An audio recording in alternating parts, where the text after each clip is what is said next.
Joining me on the program now, part of the Barnabas Aid team here in New Zealand, Paul Hibbert. Paul, kia ora, thanks for your time today. Kia ora, Andrew. Great to join you. The situation in Nigeria, difficult for us to get our heads around just what Christians are facing in northern Nigeria. Paint a picture for us, Paul. What's it like for people there? Yeah, it's it's such a heartbreaking, really a heartbreaking situation, Andrew. And it's also tinged with joy, which I'll come to later, Yeah. which is obviously what we're all about. But basically, in a nutshell, since the start of the year, there's been approximately 13 people killed every day in Wow. Nigeria. 13 Christians per day on average, which is ridiculous. Yeah. So we're looking at 2,000, 2,500 or more. Estimates say there are varying estimates, but we're looking at 50,000 in the last 15 years, which is probably a conservative estimate. So and it's the killings are range in variety. There are villages attacked through killing of the crops, so the starvation, Yeah. brutal torture. I mean, a lot of us would have heard the stories, but and apart from all the killings, there's the fear that's entrenched. That's such a normal part of the day for our Christian family over there. And we it's hard for us to imagine. We hear the stories, but it's to live in that state of fear. That is It is. heartbreaking. I mean, the numbers are 13 people a day. That's taking a while to Yeah, sink in, honestly, Paul. But that yeah, living in constant fear for yourself, for your family, for your neighbours, that if you yeah, haven't been directly affected by this, then you know somebody who has, and you're constantly thinking, it might be me, it might be our village, it might be our church community next. As I mentioned, Nigeria, a absolutely. large country, it's relatively prosperous compared to some other parts of Africa. Some people Yeah, might be asking, well, this is horrific. Why isn't the government doing more? Why aren't other countries in the world being involved with this? What more can be done? yeah, yeah. That's a huge question, isn't it? We had our CEO Colin Bloom was speaking a few months ago, and he visited Nigeria personally, and he shared how for resources alone, Nigeria should be one of the wealthiest nations on earth, Yeah. and for the population it has, but it isn't. And like you say, why isn't there? Mm. Lots of reasons.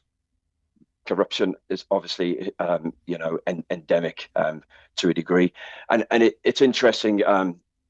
Colin was also saying how until recent times there was I think an unspoken um, almost policy in Nigeria of one term of the presidency would be Muslim or Islamic, so Yeah. an Islamic president, um, Christian vice president until recent times, and that has all shifted. Mm. So we could say, well, that has given maybe more of an open door to the Islamist Mm. extremists Yeah. to get a foothold. But the reality is, we it's been going on for a while now, and the media focus on other issues that are going on. Yeah. Why are they leaving these events in Nigeria? Not just Nigeria, but DRC, South Sudan, Yeah. Mozambique. We don't hear much about these, but the persecution of Christians in these nations is horrific, really. Who's involved with the persecution? What type of groups are committing these atrocities, Paul?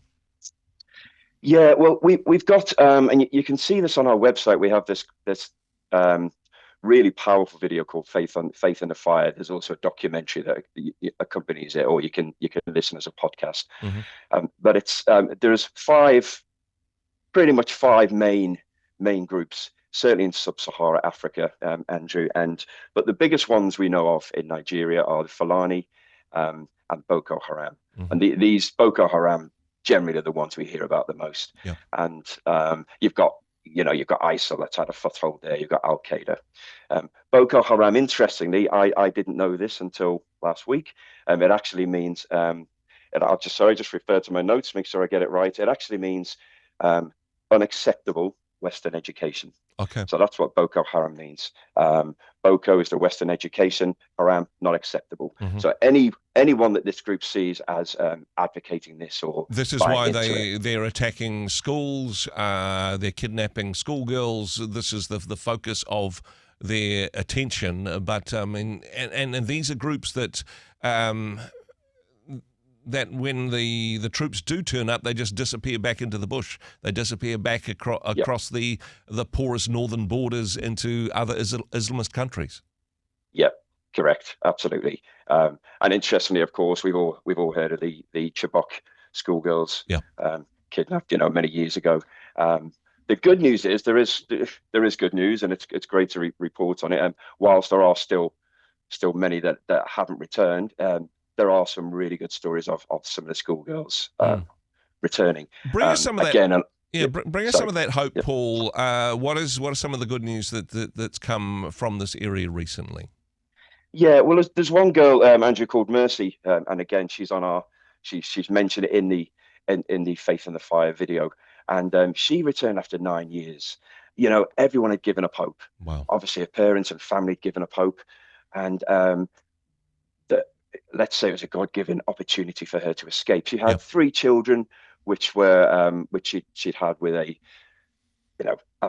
husband who obviously she forced marriage, forced marriage, and obviously through sexual assault and the rest of it. But three children that she absolutely obviously adored. She saw a chance to escape unexpectedly one day and took it.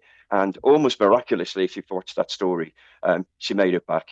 And the scenes of emotion, obviously, and joy that accompany that are amazing. And she's there sharing her story 6 months on. That is so good to have some good news in amongst that, and really would encourage people because honestly we don't have the time here, but also there's something very powerful about watching the images as well, seeing people tell their own stories, sometimes with translators, but telling their own stories. The Faith in the Fire documentary and video, this is available for people to check out at the Barnabas Aid website, Paul? Correct, Andrew. Yep, that's there now for them. BarnabasAid.org. BarnabasAid.org is the place to go. Paul, we thank you for the work that you do, drawing our attention to this. Thanks so much for being on the program today. Thanks, Andrew. Really appreciate it. Hey, thanks very much for joining us in the Rhema studio. Thanks very much for watching the interview. It's kind of nice to have an audience, actually. And if you did like what you watched, then do give us a like, do give us the thumbs up. And if you'd like to see more interviews like that one, or perhaps even better, subscribe and those interviews will come straight to you. Don't forget to turn on your notifications, and we'll see you in the next one. Cheers.